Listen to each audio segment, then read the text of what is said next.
નમસ્કાર, મારું નામ રિદ્ધિ છે. મારું નામ રાજ. આજે અમે તમને ભાષા વિશે થોડું જ્ઞાન અમારા સમજણ આપીશું. તો રિદ્ધિબેન અમારા નાનપણથી જ ઇંગ્લિશ મીડિયમમાં ભણ્યા અને ઇંગ્લિશ કહેવાય ને કે નસે નસમાં વસી ગયું. અને અમે આપણી ગુજરાતી સરકારી શાળામાં ભણેલા. તો રિદ્ધિબેન, તમને ઇંગ્લિશ મીડિયમમાં પહેલાંથી ભણ્યા તો ગુજરાતીમાં તમને કંઈ તકલીફ પડે?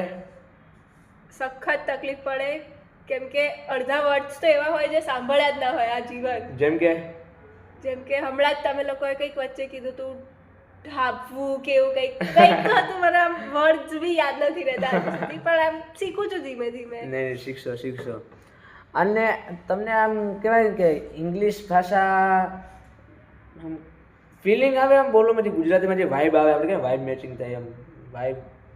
એટલે એ ડિપેન્ડ કરે હવે કે હું કેવા સ્ટેટમાં છું. જેમ કે હું વધારે ગુસ્સામાં હોઈશ અને હું ટેક્સ્ટ કરતી હોઈશ તો મારે તરત ઇંગ્લિશમાં ફટોફટ બધું જ નીકળી જશે. અને હું કોઈના સાથે બોલતી હોઈશ તો ગુજરાતીમાં જ આમ બધું થશે.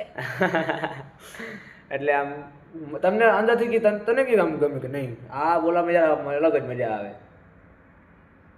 એવું કોઈ સ્પેસિફિક નથી. જો આમ સિચ્યુએશન પર ડિપેન્ડ કરે કે શું છે શું નહીં.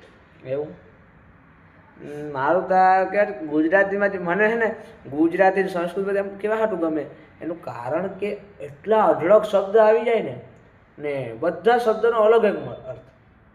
અને એમાં જો હું તમને હાવ દેશી અમારા કાઠિયાવાડ પોરબંદર શબ્દ ઢાબરવું ખબર પડે? નહીં, મારવું. કોઈને મારીએ ને આપણે તો એમ કે આમ કરે અમારી બાજુ એમ ના કહે કે આજ તારી મમ્મીએ મને માર્યો, આજ તારી મમ્મીએ ઢાબરી જ નાખ્યો. એટલે ઢીબી નાખું સાંભળ્યું છે, પ્યોર કાઠિયાવાડી સાંભળ્યું નથી આજ સુધી. બસ કહેવાય આટલી અલગ એમાં જો આપણે કવિ લોકો જે છે ને હિન્દી ગુજરાતીમાં વધારે લખેલું, કારણ એટલા કહેવાય અલંકાર મૂકી શકાય એમાં. લાઈક એમાં ઇમોશન્સ બી એક્સપ્રેસ થઈ શકે આપણી પોતાની માતૃભાષા જે હોય એમાં. બહુ સારી રીતે. તમે એટલું બધું ભલે ને ઇંગ્લિશ મીડિયમમાં પહેલેથી ભણ્યા, પણ તો એ જે ઢબ છે ઇંગ્લિશ બોલતા હોય તો એ ગુજરાતીની ઢબમાં જ ઇંગ્લિશ નીકળે. એ એક્સેન્ટ તો એવો ગુજરાતીમાં નીકળી જ જાય તો ક્યાંયથી બી હોય એ ગમે કરો ને ભેગું થાય જ નહીં. અને તમારી સ્કૂલમાં કેટલાક વ્યક્તિ હતા જે પ્યોર ઇંગ્લિશ ગુજરાતી યાર લેવા દેવા જ નહીં? હું જો કે 2 સ્કૂલમાં ભણેલી છું. બીજી વાળી જે સ્કૂલ હતી એ આમ પ્રોપર ગુજરાતી જ કહીએ ને તો બી ચાલે. એવું?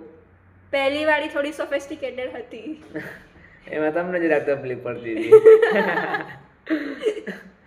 એટલે આમ કહેવાય ને કે મારે જો ભાઈ ગુજરાતીમાં બોલી શકું, ઇંગ્લિશમાં તો ફાફા પડી જાય.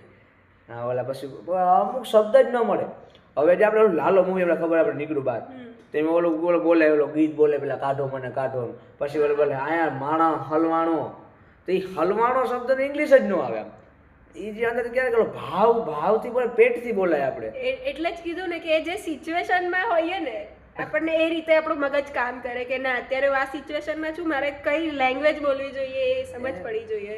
એ વાઇબ કેવા અંદરથી ઉમળતો ના આવે.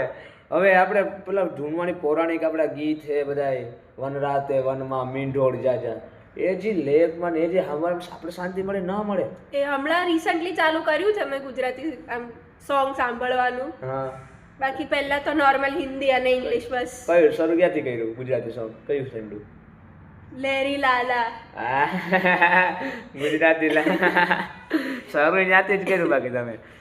બાકી ત્યાં આ તમે વેદાંતિક સાયન્સ પસંદ કર્યું તો એમાં તમને આ ગુજરાતી મને હું ગુજરાતી મીડિયમમાં ભણો તો મને કંઈક તકલીફ પડે તો એમાં તમને આમ કંઈ એટલે થાય છે હજી બી ઓલમોસ્ટ 4-5 મહિના નીકળી ગયા અહીંયા, પણ કોપ અપ ધીમે ધીમે થતું રહે છે તો વાંધો નથી આવતો. અને સમજાવવામાં બી આમ ના ખબર પડે તો કોઈ બી રીતે સમજાય તો દે જ છે. એટલે કોન્સેપ્ટ એક ક્લિયર થઈ જાય છે. એટલે આમ બીજા તકલીફ ના પડે. પછી ઓલા અઘરા શબ્દ આવે મજા એટલે એ પછી ઓન સ્પોટ આમ પૂછવું પડે આમ તરત જ કે શું આનો મતલબ શું થાય, કેમ કે કમ્પ્લીટ બ્લેન્ક થઈ જાય પહેલી વખત સાંભળ્યું હોય એટલે. હા, એટલે આવેલા જેવું મારે કેવું એવા નેક્સ્ટમાં એવું છે શું એક નેક્સ્ટ એટલે કંઈક બીજું 10માની વાત છે, પેપર ભરવા બેઠો ને એમાં કંઈક નેક્સ્ટ ને એવું કંઈક લખ્યું હતું, યાદ નથી મને પ્રોપર.